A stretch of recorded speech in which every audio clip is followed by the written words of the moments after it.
بندان د پاک رب العزت یما الحمدلله هم امتی د الحضرت یما الحمدلله. زما عزیزانو، هر انسان دا غواړي نارینه وي او که زنانه وي چې الله پاک هغې ته زیات عمر ورکړي،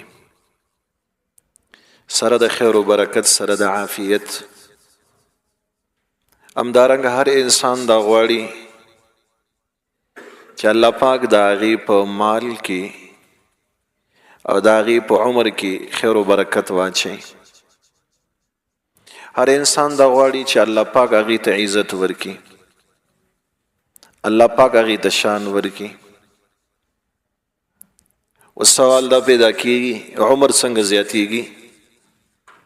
په عمر کې خیر و برکت څنګه راځي؟ په مال کې خیر و برکت څنګه راځي؟ او انسان ته عزت څنګه ملاویږي چې انسان د الله په نزد باندې معزز جوړ شي، انسان عزتمن او عزت والا جوړ شي، نارینه وي او که زنانه وي؟ د دې سوالاتو جوابات د آیتونو نه، روایاتو نه معلومیږي.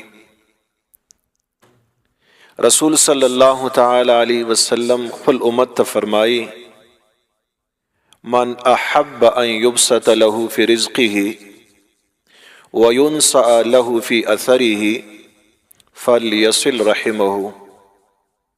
څوک چې دا غواړي چې د هغې په رزق کې د پراخي راشي، د هغې په مال کې د خیر و برکت راشي، د هغې مال د زیات شي، هر څوک دا غواړي. تقریبا اکثره دنیا د مال حاصلولو په لالچ کې سرګردانه، پریشانه.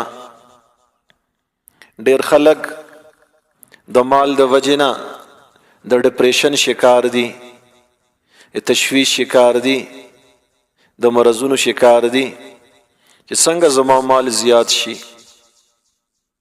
هر انسان خواهش داوي او د ډېرو انسانانو کوشش داوي.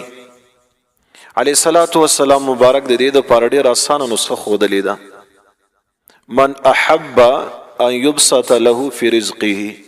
څوک دا غواړي چې د هغې مال دې زیات کړی شي، پراخه دې کړی شي، خیر و برکت دې پکې راشي.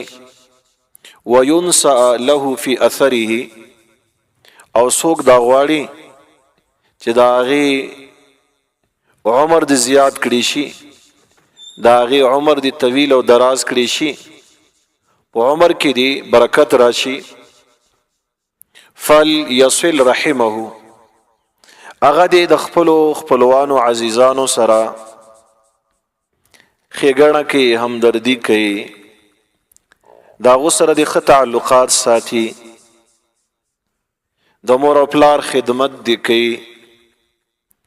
د دغې صلې رحمۍ د وجې نه، ښېګڼې د وجې نه، همدردۍ د وجې نه، د مور او پلار د خدمت د وجې نه الله پاک دغې ښېګڼه کوونکي ته، د مور او پلار خدمت کوونکي ته الله پاک د هغې په رزق کې هم برکت او د هغې په عمر کې هم برکت پیدا کوي.